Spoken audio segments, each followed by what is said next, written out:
selalu ada dalam kehidupan kami, sebab Engkau Allah Immanuel, Allah yang menyertai setiap kami. Engkau yang kami puja, Engkau yang kami muliakan. Di tempat ini malam hari ini kami berkumpul, kami bersehati menaikkan pujian syukur kami kepadamu. Dan saatnya hari ini kami mau membuka hati untuk firman-Mu. Tuhan, bicara buat kami lewat firman-Mu. Pakai dan urapi hamba-Mu ini dengan urapan seorang khotbah. Wahyukan kebenaran-Mu atas setiap kami. Beri kami kemampuan untuk menjadi pelaku yang taat dari setiap kebenaran yang kami terima. Roh Kudus, ambil alih pemberitaan firman sore hari ini. Dari awal sampai selesai, benih firman Tuhan ini akan jatuh di tanah hati yang subur, sehingga benih firman ini bertumbuh, menuntun setiap langkah kehidupan kami. Sebab firman itu pelita bagi kaki kami dan terang bagi jalan kami. Dan kami memerlukan firman-Mu. Telinga ini terbuka untuk mendengar, mata ini terbuka untuk melihat. Tuhan, bicara buat kami dalam nama Yesus. Amin. Amin. Puji Tuhan, silakan duduk. Shalom. Ya, Ibu kekasih-kekasih Tuhan, malam hari ini saya mengajak kita belajar sebuah kebenaran firman Tuhan. Dan saya beri tema firman Tuhan sore hari ini adalah menjadi gereja yang sehat di akhir zaman. Menjadi gereja yang sehat di akhir zaman. Kenapa? Karena memang hari-hari ini gereja kecenderungannya mengarah kepada satu kondisi, satu keadaan mulai mengalami ketidaksehatan. Dan ketika kita bicara tentang gereja, ketika saya menyampaikan apa yang Alkitab katakan tentang gereja, maka kita perlu mengerti bahwa gereja itu bukan bicara gedungnya. Gereja bukan bicara organisasinya. Gereja bukan bicara tentang suasananya atau fasilitas yang ada di dalamnya, tapi gereja berbicara tentang setiap orang-orang yang ada terhimpun di dalamnya, seperti sore hari ini, yaitu mereka yang terpanggil dari kegelapan kepada terang, dari dosa kepada hidup yang kekal. Itulah gereja. Dan gereja memakai kata eklesia di dalam Alkitab. Artinya mereka yang dipanggil keluar dari kegelapan kepada terang, terang Kristus, dari dosa kepada hidup yang kekal. Itu yang dimaksud dengan gereja. Tetapi hari-hari ini menjelang akhir zaman, gereja itu mulai mengalami degradasi moral, degradasi keimanan, penurunan kualitas keimanan, dan tidak memiliki fokus lagi sebagai orang-orang yang terpanggil keluar dari gelap kepada terang. Tetapi justru gereja tidak lagi menjadi terang, tidak lagi membawa terang, tapi justru gereja di dalamnya ada kegelapan.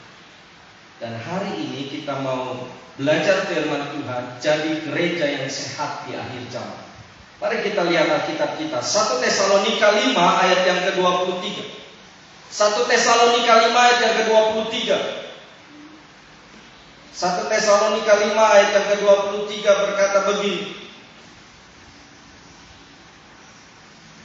semoga Allah damai sejahtera menguduskan kamu seluruhnya, dan semoga, perhatikan, dan semoga ada 3 unsur dari kehidupan manusia. Semoga roh, jiwa, dan tubuhmu terpelihara sempurna tanpa cacat pada kedatangan Tuhan kita Yesus Kristus. Rasul Paulus kepada jemaat di Tesalonika ini menyampaikan bahwa ketika kita menjadi gereja Tuhan, menjadi orang yang terpanggil keluar dari gelap kepada terang, maka Rasul Paulus bilang begini: biar kondisi kehidupan kita, 3 unsur, 3 bagian dalam diri kita dalam kondisi yang baik, dalam kondisi sehat, tak bercacat, tak bercelah, yaitu roh, jiwa, dan tubuh. Perhatikan kalimatnya: roh, jiwa, tubuh. Tetapi dunia ini membalik. Tubuh, jiwa, roh.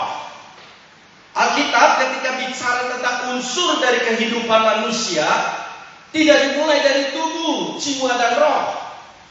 Tetapi Alkitab memakai pengkalimatan bahasa yang tertulis, yaitu roh, jiwa, tubuh. Tetapi hari ini prioritasnya tubuh, jiwa, roh. Apa bedanya? Kan sama-sama saja. Ada tubuh, ada jiwa, ada roh. Beda, prioritasnya beda.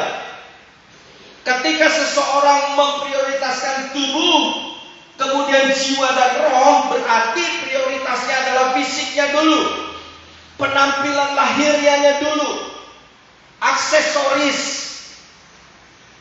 gelar, kemudian prestasi, nama baik, kemudian kedudukan, pangkat.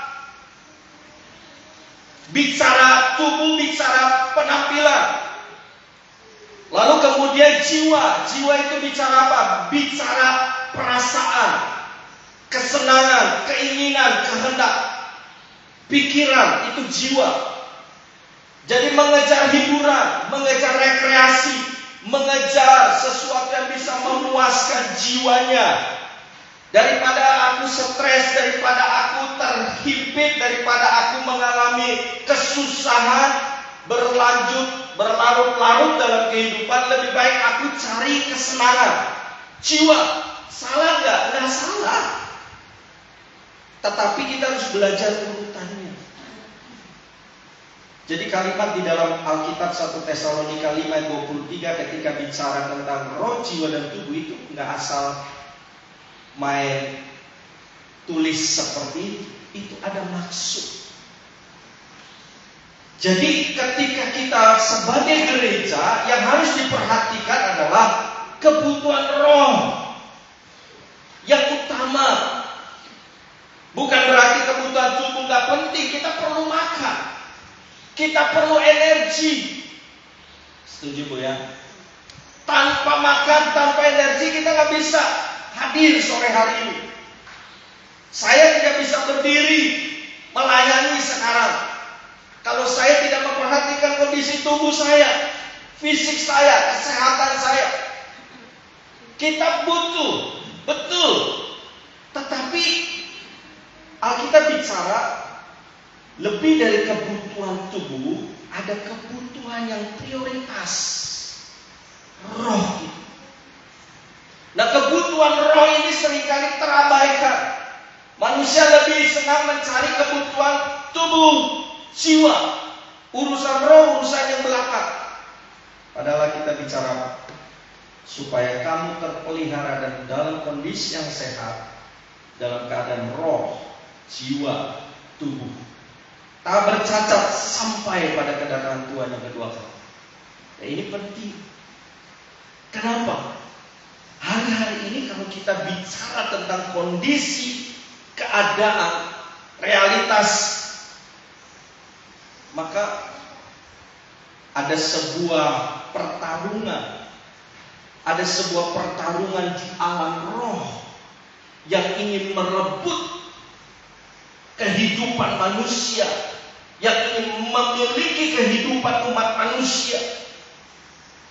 Makanya Alkitab berkata bahwa perjuangan kita bukan melawan darah dan daging, tetapi melawan penguasa-penguasa di udara. Ada pertarungan di alam roh yang ingin menguasai kehidupan kita.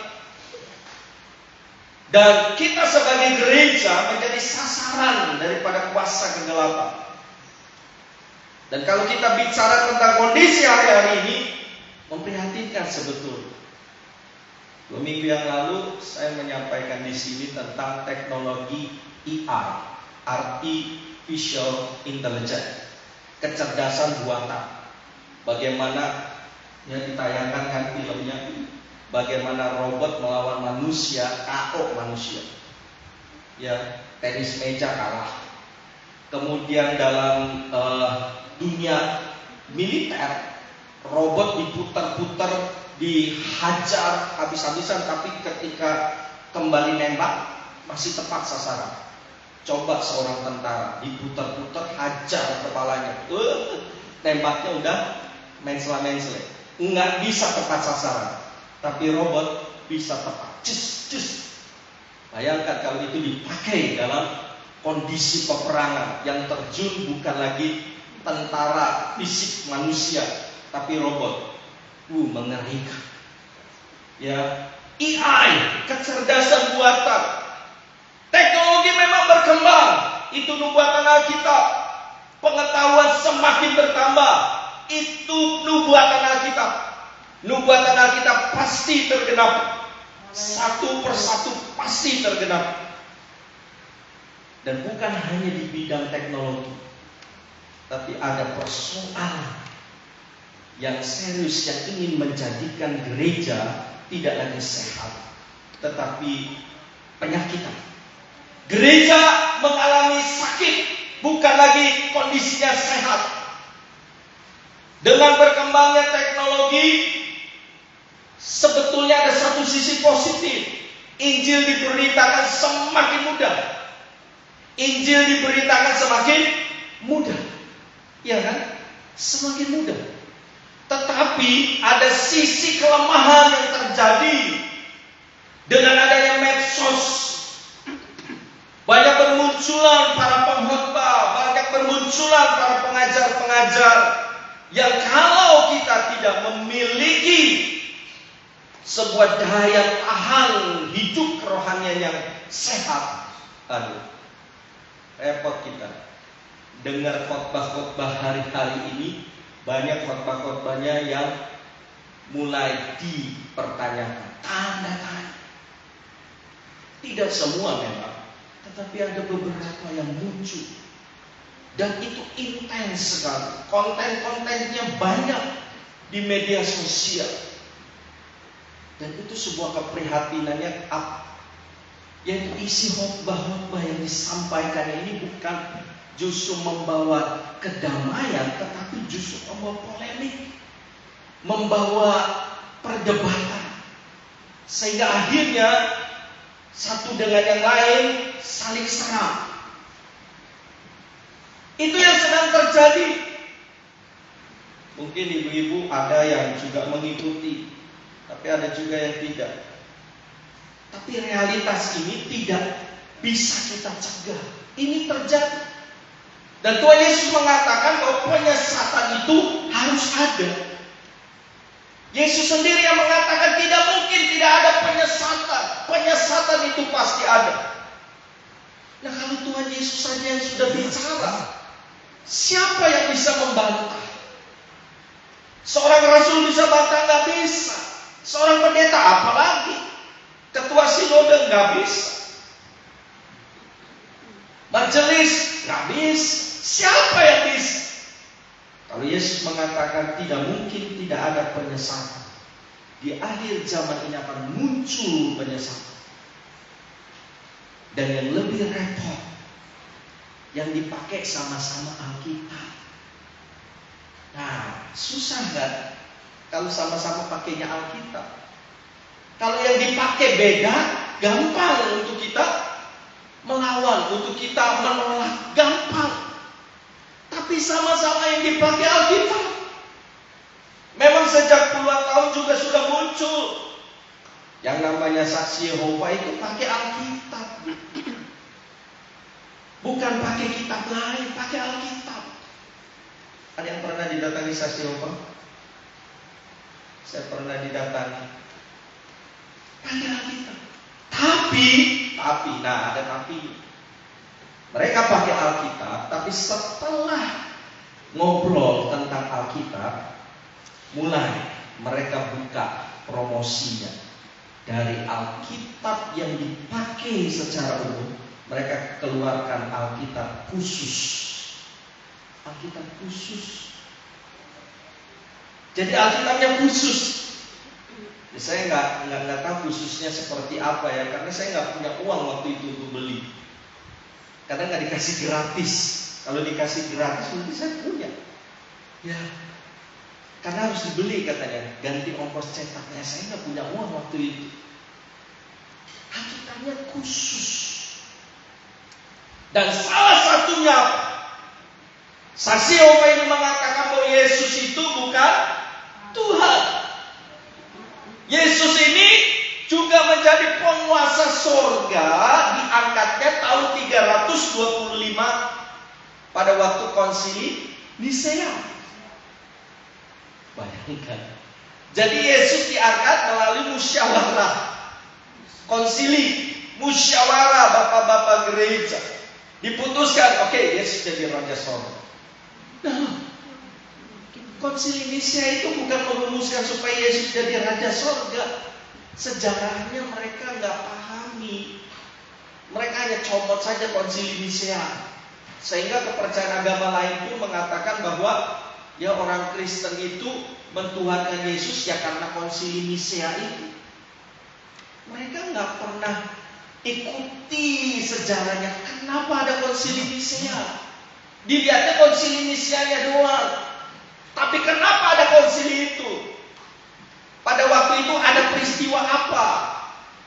Itu yang harus dipertanyakan. Jangan hasil konsili Nisea memutuskan Yesus jadi Tuhan. Yesus jadi Tuhan kok ditentukan oleh manusia. Ajaran, satu ajaran saksi Yehova muncul.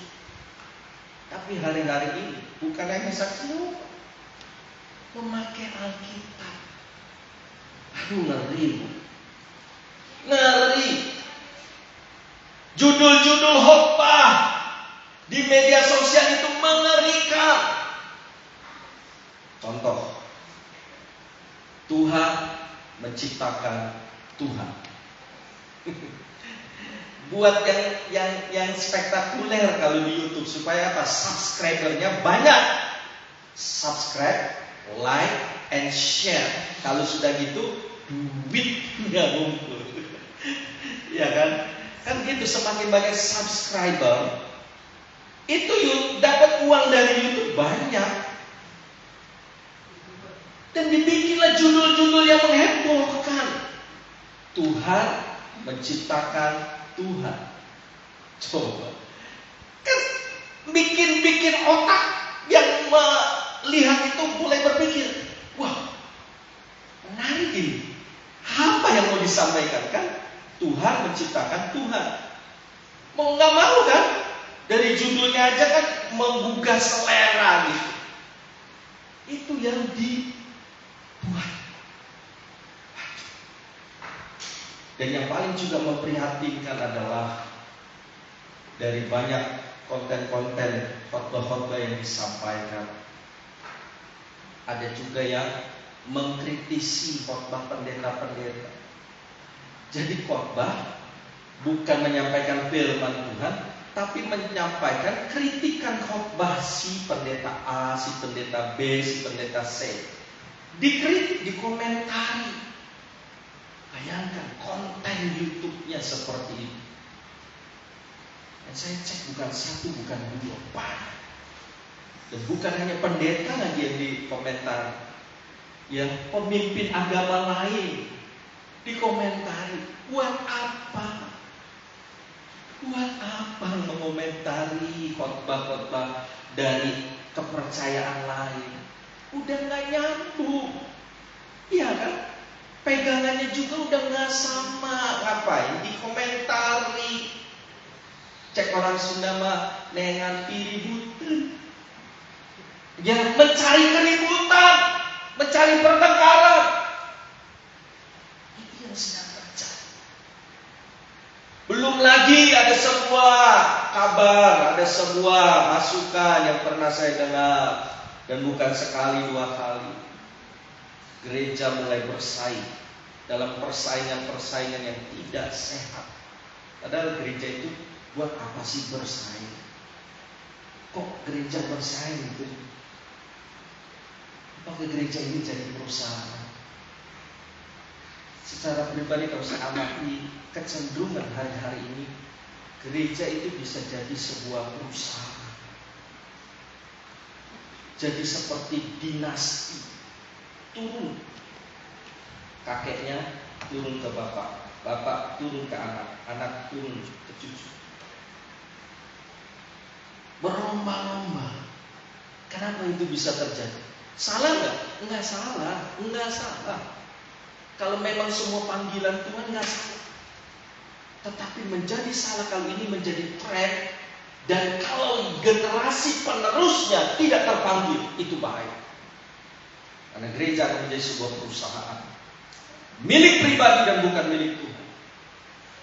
Iya, kalau bukan panggilan buat apa dipaksakan?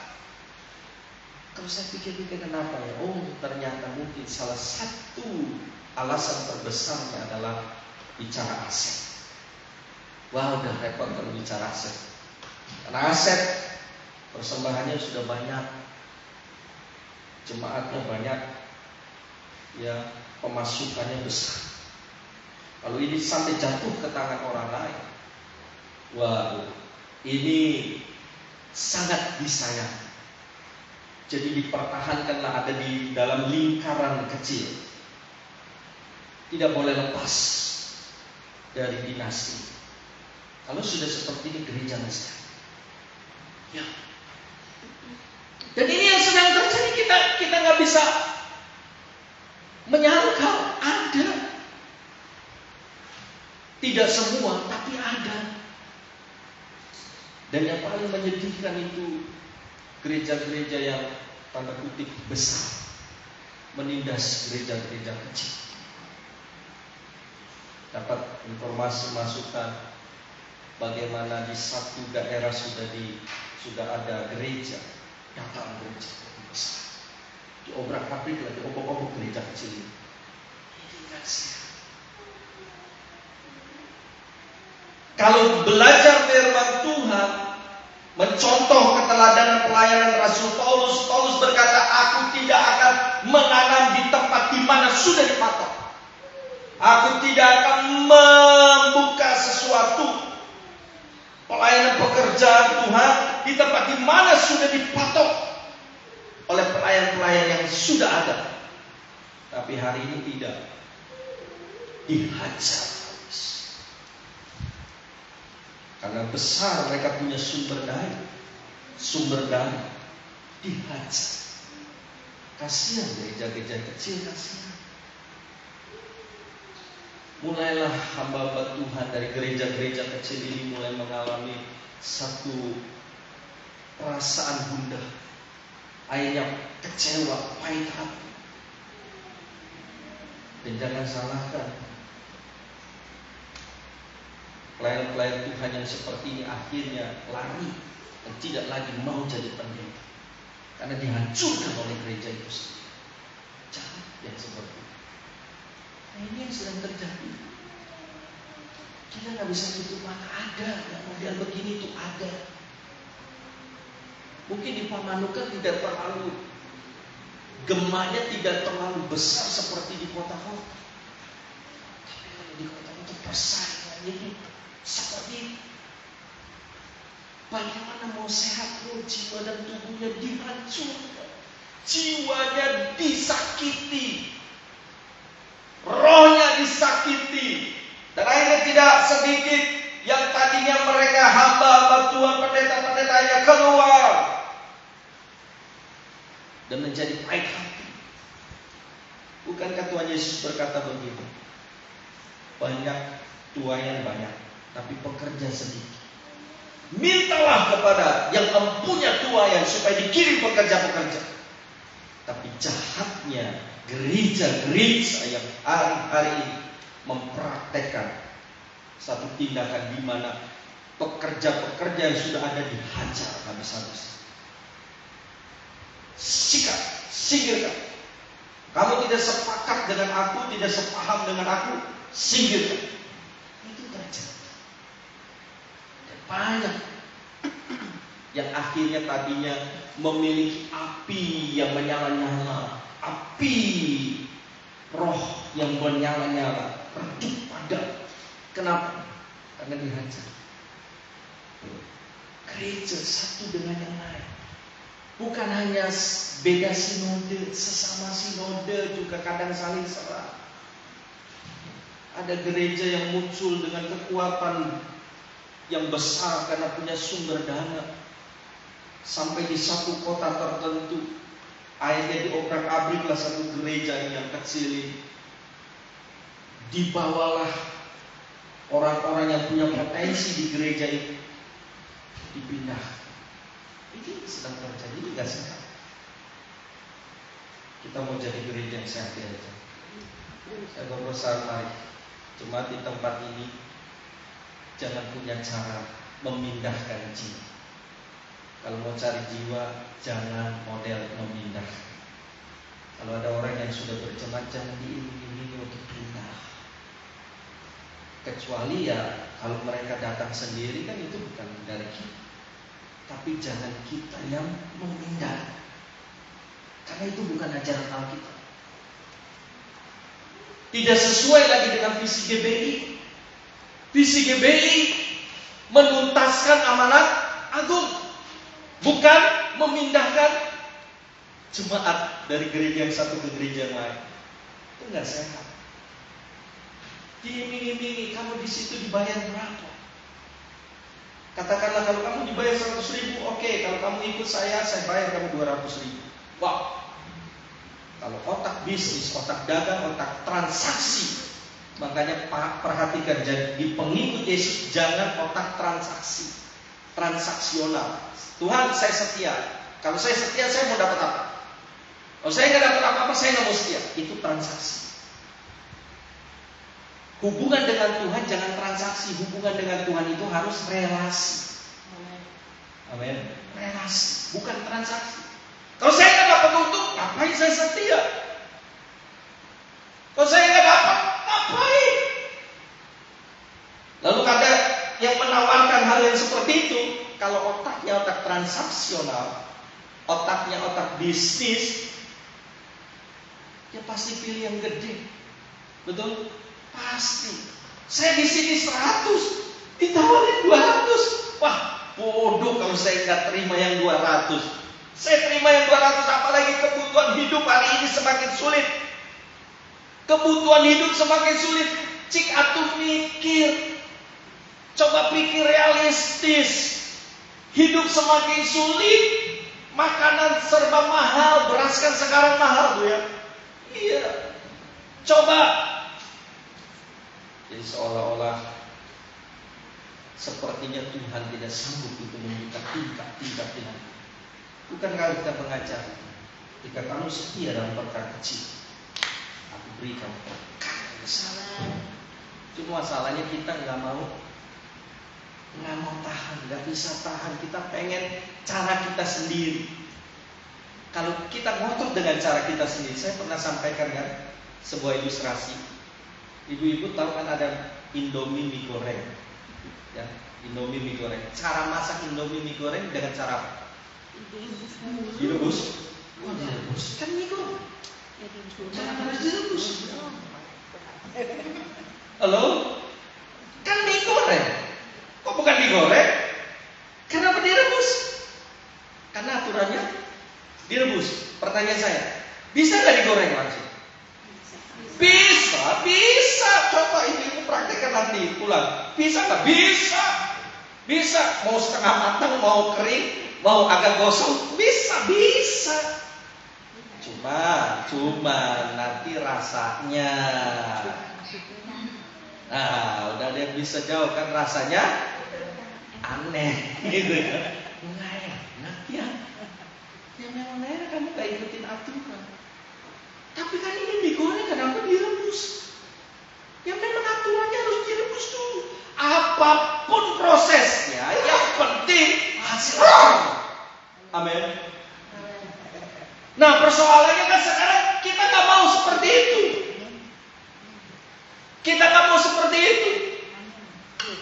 Mie goreng harus direbus, gak mau direbus. Kita kekeh, ini mie goreng harus digoreng, ini mie goreng harus digoreng, padahal caranya harus direbus. Kita protes. Ya udah, silakan. Ketika kita bertahan dengan prinsip kita, karena ini mie goreng saya harus goreng, digoreng betulan, bisa. Tapi hasilnya, nah, itu persoalan. Hal ini yang sedang terjadi. Tuhan mau kita sehat, roh, jiwa, dan tubuh. Perhatikan roh. Kenapa harus unsur roh? Karena inilah salah satu bagian dalam diri kita yang tidak akan habis, yang tidak akan selesai, yang akan tetap ada, tetap eksis, tetap hidup. Walaupun sudah mati tetap hidup. Roh ini tetap hidup. Udah mati, oke, udah mati, itu tubuh fisiknya, rohnya nggak mati. Gentayangan, bukan gentayangan. Orang mati gentayangan, itu bukan roh orang mati, itu setan. Enggak, benar, itu orang mati. Itu om saya, Pak. Enggak ada. Alkitab bilang ketika orang sudah meninggal dunia, tempat tinggalnya tidak mengenalnya lagi. Tapi benar, muncul lagi duduk tuh di pojok. Waduh, lagi duduk di pojok gitu. Iblis itu kan penyamar yang luar biasa. Ya kan? Iblis itu pengalamannya ribuan tahun. Jangankan untuk nyamar jadi manusia, jangan nyamar jadi malaikat aja dia bisa. Iblis itu menyamar sebagai malaikat terang. Nyamar jadi Andreas kecil. Ya jangan didoain dulu, mati dulu sekarang, nanti ada roh Andreas yang gentayangan. Banyak karya-karya yang belum selesai. Ya memang sih, kalau mati dan hidup itu di tangan Tuhan. Takut mati, mati. Berani mati, mati. Kita kan Bu ya? Ada yang takut mati? Takut mati pasti mati. Ada yang berani mati? Pasti mati. Nah pilihannya sekarang yang mau dipilih yang mana? Yang takut atau yang berani? Takut mati, mati. Berani mati, mati. Lebih lagi kalau berani, karena saking beraninya, just mati duluan. Takut mati, mati. Berani mati, mati. Mau pilih yang mana? Takut atau berani? Susah ya kalau udah persoalan kematian itu persoalan yang mengerikan jangan sekarang. Padahal harus dipersiapkan kan. Makanya Alkitab bilang, ayo perhatikan nih satu bagian ini, roh ini. Tak bercacat, tak bercela. Roh, jiwa dan tubuh jangan dirusak. Roh kita jangan jauh dari Tuhan. Jiwa kita jangan diisi oleh hiburan-hiburan, kesenangan-kesenangan dunia sesaat. Tubuh jangan hanya untuk kepuasan-kepuasan, ya menampilkan tampilan lahiriah, bersolek. Dandan, ya kodratnya perempuan kan dandan. Tapi ya udahlah. Kadang-kadang nggak ingat usianya. Maksudnya disesuaikan, bukan nggak boleh dandan, disesuaikan. Ya umur udah 90, dandan masih mendok gitu kan. Pengen ditato lagi alisnya, ditarik-tarik juga. Ditarik-tarik, udah kendor. Ditarik gitu kan, begitu udah selesai susut lagi. Lagi mudanya ditato, waduh, ditato kupu-kupu. Iya kalau lagi muda, kupu-kupu sayapnya mekar, udah tua. Kenapa? Ribut. Kupu-kupunya gak mekar. Mau gimana dibekarin? Tarik tuh kulit. Menjerit kalau ditarik kan. Setrika katanya. Wah, parah disetrika. Udah. Untuk apa? Menampilkan tampilan lahiriah. Bukan gak boleh, tapi sewajarnya lah. Wah dulu ada orang bentang-bentang pengen tampil gagah, tato gitu kan. Tato, menampilkan yang maco. Satu kali karena ada seorang yang sombong, kurang ajar. Emang lu doang yang maco, gue juga maco. Apa maco lu? Saya juga punya tato di tangan. Mana tunjukin? Tunjukin. Mana? Nggak ada tato. Ini sekarang nggak ada. Tapi waktu itu saya juga bikin tato. Pohon beringin. Lu bohong pohon beringin. Mana buktinya? Dulu udah ditebang. Wah, bohong, udah ditebang. Mana buktinya?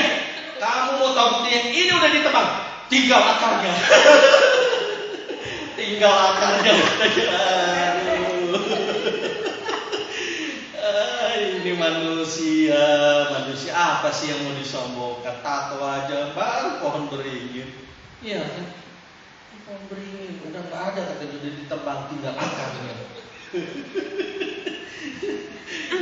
Ada yang sudah jangan dibahas.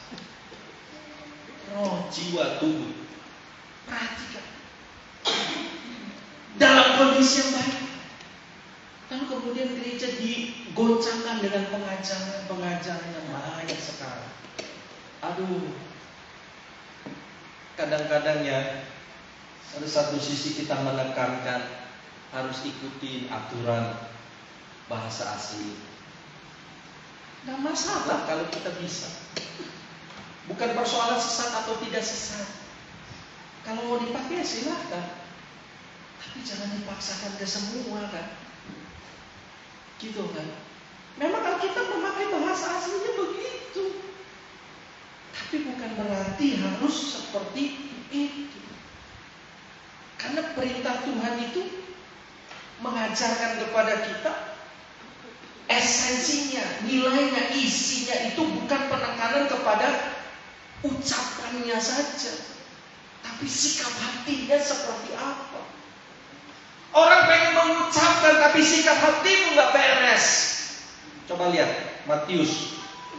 Coba kita lihat Matius pasal 15 ayat 8 dan 9. Silakan ibu-ibu yang sudah ketemu bisa tolong baca Matius 15 ayat 8 dan 9. Matius pasal 15 ayat 8 dan ayat yang ke-9. Ada yang sudah ketemu? Silakan bisa baca. Matius 15 ayat 8 dan 9. Bangsa ini memuliakan aku dengan bibirnya, padahal hatinya jauh daripadaku. Percuma mereka beribadah kepadaku, sedangkan ajaran yang mereka ajarkan ialah perintah manusia. Perhatikan. Bukan di lafal ucapannya, sikap hati. Sejak zaman Yesaya, kemudian dikutip oleh Yesus. Bangsa ini memuliakan aku dengan bibirnya. Ucapkanlah dengan ucapan-ucapan apa saja. Kita pakai dengan bahasa apa saja. Tapi selama hatinya tidak benar, hatinya tidak beres, kita mengatakan percuma. Bangsa ini memuliakan aku dengan bibirnya, padahal hatinya jauh daripadaku. Ini bukan membela diri. Tapi mari kita fair belajar firman Tuhan. Bukankah Yesus mengatakan yang satu kamu pegang, yang lain jangan diabaikan. Selama kita punya satu motivasi tertuju kepada yang benar, sekarang kan dipersoalkan. Kita nggak boleh sembarangan mengucapkan nama Tuhan, menyebut nama Tuhan dengan sembarangan. Kan perintah hukum Taurat begitu kan? Hukum yang keberapa, Bu? Lupa. Hukum yang keberapa? Hukum yang ketiga. Dari 10 hukum perintah, 10 hukum Allah, 10 perintah Allah. Hukum yang ketiga itu menyebut jangan menyebut nama Allahmu dengan sembarangan. Ya, menyebut nama Tuhan dengan sembarangan itu bukan hanya ucapan mulutmu yang menyebut, tapi sikap hatimu seperti apa. Sekarang Alkitab mengatakan Matius pasal 15 ayat 8 dan 9. Bangsa ini memuliakan aku dengan bibirnya. Memuliakan Tuhan dengan bibirnya. Coba, Bu, kalau saya tanya, contoh orang memuliakan Tuhan dengan bibirnya, mengucapkan kata apa? Mengucapkan kata apa? Kalau dia orang Kristen, nggak mungkin kan mengucapin nama Allah lain. Betul? Nggak mungkin. Yang ada di hatinya adalah Allah yang sembah. Allah itu bukan Allah sembahan orang kepercayaan lain. Oh nggak bisa, kamu nggak boleh sembarangan. Persoalan sembarangan itu bukan persoalan ucapan mulut, tapi sikap hati. Jangan sikap hatinya yang perlu dibenahi, bukan ucapan di bibir.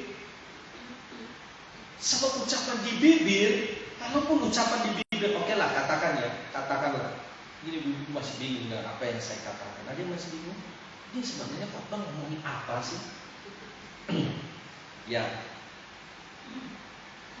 seperti yang pernah disampaikan kan beberapa minggu yang lalu saya sampaikan di ibadah raya. Setelah selesai khotbah saya bilang begini, khotbah lu tadi teh berat. Berat katanya, khotbahnya berat. Maksudnya berat itu bukan berat bobot. Enggak gampang disana, memang sih. Khotbah pengajaran di Daskalea itu kan sesuatu yang butuh perhatian fokus yang lebih. Kalau sepotong-sepotong salah nanti. Penafsirannya sama, daya tangkapnya sama. Apa yang dimaksud? Mengucapkan nama Tuhan di dalam Alkitab, memang kata yang dipakai di dalam Alkitab, kata Allah. Kata Allah yang dipakai ya, di dalam Alkitab itu ada huruf yang ditulisnya itu 4 huruf dan disebut tetra gramaton, huruf suci, 4 huruf suci, Yod, He, Waw, He. Jadi kalau saya pikir-pikir, ngucapinnya juga bukan Yahweh harusnya, bukan Yehova, harusnya Yod, He, Waw, He. Oh Yod, He, Waw, He. Oh Yod, He, Waw, He. Harusnya begitu.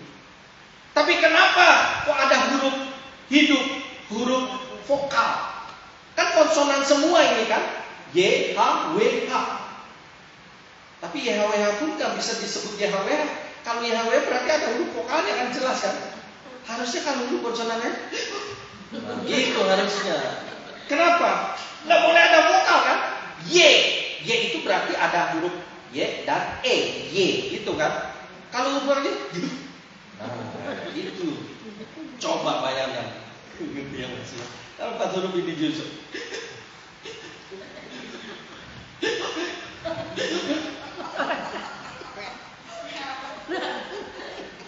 wah, saya bisa diprotes. Ini disiarkan juga lagi ya di Facebook.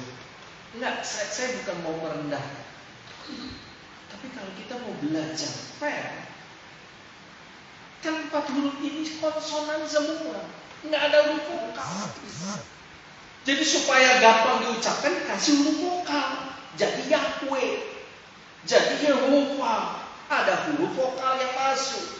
Sebenarnya nggak ada huruf vokal, huruf konsonan semua. Yod, He, Waw, He. Dan orang Israel, orang Ibrani, orang Yahudi pun tidak mengucapkannya dengan kalimat Yahweh, Yod, He, Waw, He. Tetapi diucapkan Adonai. Adonai.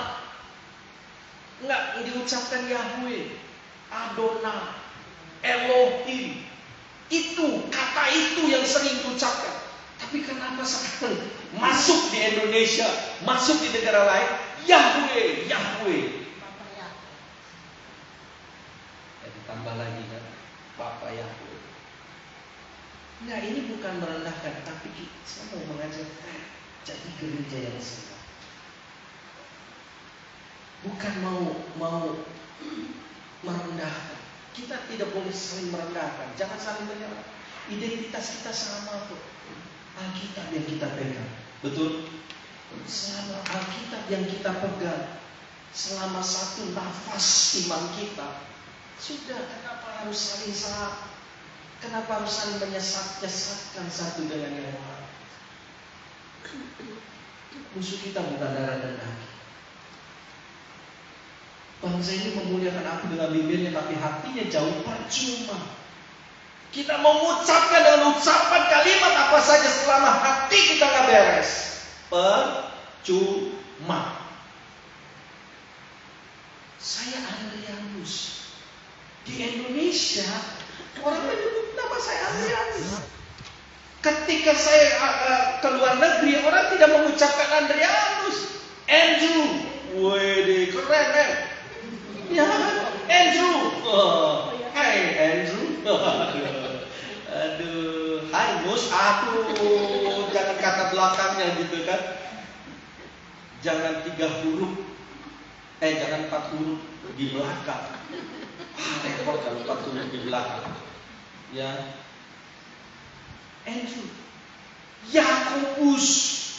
Di Indonesia kan Yakobus ketika di luar negeri. Apa? Hah? Jeko. Bu, jangan Jeko ya. Kalau Jeko donat nanti.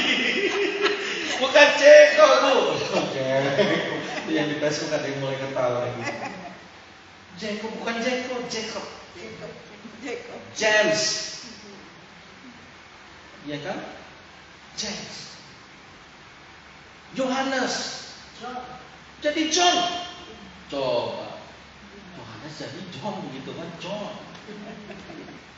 Ya kan? Hawa jadi apa? Gitu kan? Ujang? Gak bisa karena Ujang bukan nama. Ujang itu sebutan. Ujang. Orang Indonesia, Ujang. Dan kamu Ujang. Ujang itu bukan nama, Ujang itu sebutan. Ya kan? Nah, tapi kan mengacu kepada saya ya, Andrianus. Kalau saya di Sunda, saya disebut Ujang. Ujang Andri. Ujang. Di Jawa. Otong. Masuk di Jawa, saya akan dipanggil Mas.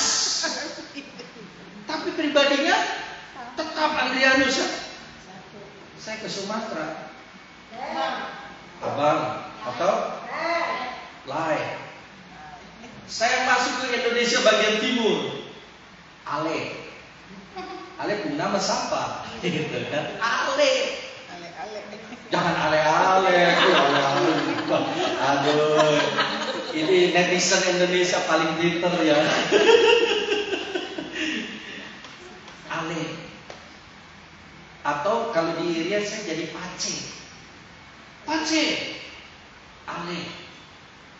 Di Sulawesi saya akan dipanggil apa?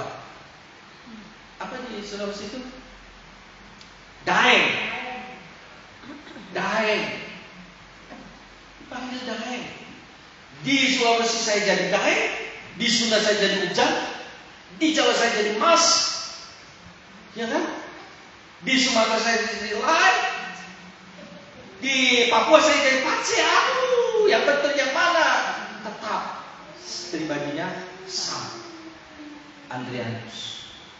Jelas Bu ya? Ini gambaran ilustrasi. Jadi udahlah, gak usah dipusingkan dengan harus begini, harus begitu. Yang penting sikap hati. Nah, kita mengatakan jangan sampai roh, jiwa, dan tubuh kita akhirnya jadi cacat. Karena saling mengkapir-kapirkan, saling mempersalahkan, saling menghakimi. Jadi roh, jiwa, dan tubuhnya ini cacat. Jadi mulai khawatir. Jangan-jangan saya tersesat. Jangan-jangan saya mengecewakan hati Tuhan. Semoga roh, jiwa, dan tubuhku terpelihara sempurna. Jadilah gereja yang sehat. Amin. Yang dibenahi sekarang adalah bukan tampilan luar. Gereja kalau hanya memoles tampilan luar, ya jadinya seperti sekarang. Saling serang, saling sikut, saling hajar. Siapa yang lebih pintar dia akan menang. Siapa yang punya sumber daya yang lebih banyak, dia yang menang. Tapi apakah itu yang Tuhan inginkan? Bukan. Di mata Tuhan bukan itu. Kita buka ayat yang terakhir, 1 Petrus 4 ayat yang ke-17. 1 Petrus 4 ayat yang ke-17. 1 Petrus 4 ayat yang ke-17. Demikianlah firman Tuhan, karena besok, karena kemarin. Oh sekarang ya, berarti sama ya. Karena sekarang. Ini bukan bicara kemarin, ini bukan bicara nanti, tapi ini Hari ini, sekarang. Karena sekarang telah tiba saatnya. Apa yang tiba? Penghakiman. Dimulai. Terus dan Allah sendiri yang harus pertama-tama dihakimi. terus Jika penghakiman dimulai pada kita, bagaimanakah kesudahannya dengan mereka yang tidak percaya pada kita? ya. Jadi nggak heran ya kalau sekarang memang diproses karena Tuhan mau gerejanya sehat. Kalau gereja sakit itu nggak bisa berkutik. Ketika kita sakit, kita nggak bisa berkarya kan? Pengennya tiduran, pengennya males-malesan gitu kan? Pengennya istirahat bawaan, betul? Sakit itu nggak enak. Ada yang enak tuh sakit? Kalau mengatakan nggak enak sakit itu.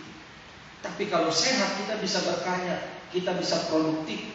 Tapi kalau sakit kita nggak produktif, kita nggak bisa berkarya. Dan Tuhan mau proses gereja.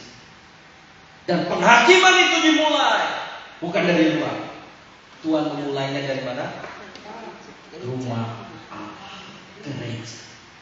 Jadi jangan heran ya kalau sekarang, wah kenapa ya gereja saling botol-botolan. Ini firman Tuhan mengatakan diproses dulu.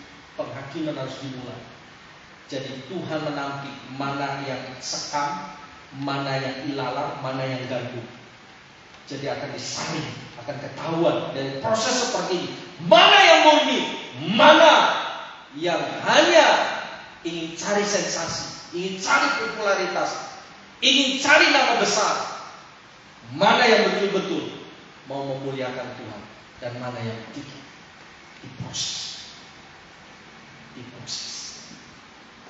Jadi jadilah gereja Tuhan yang sehat. Bukan hanya sekedar kita hanya beribadah setiap hari ibadah kita datang, tapi jadilah gereja yang sehat dengan cara apa? Dengan cara kita mengkonsumsi sesuatu yang masuk dalam kehidupan ini yang sehat. Cara sehat dengan cara apa? Apakah dengan cara kita datang gitu ke tempat fitness tiap hari terus nggak ngapa-ngapain? Enggak. Dengan cara apa? Perhatikan apa yang dikonsumsi. Sederhana kan? Cara untuk sehat itu perhatikan apa yang dikonsumsi. Kalau kita pengen sehat secara jasmani, perhatikan apa yang dikonsumsi. Pengen sehat, makan solid. Ya kalau doyan sih nggak apa-apa, kalau buat nggak apa-apa, tapi saya nggak bisa. Misalnya sebelah, levelnya level 10, mencret saya. Iya, udah sebelah level 10, waktu. Saya nggak cocok. Jadi perhatikan asupan apa yang masuk. Itu akan mempengaruhi kesehatan kita.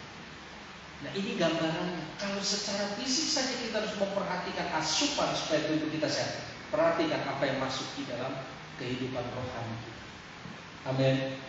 Karena hari-hari ini adalah masa-masa penting. Tuhan sedang menanti dan dimulai bukan dari luar, tapi dari rumah. Amin.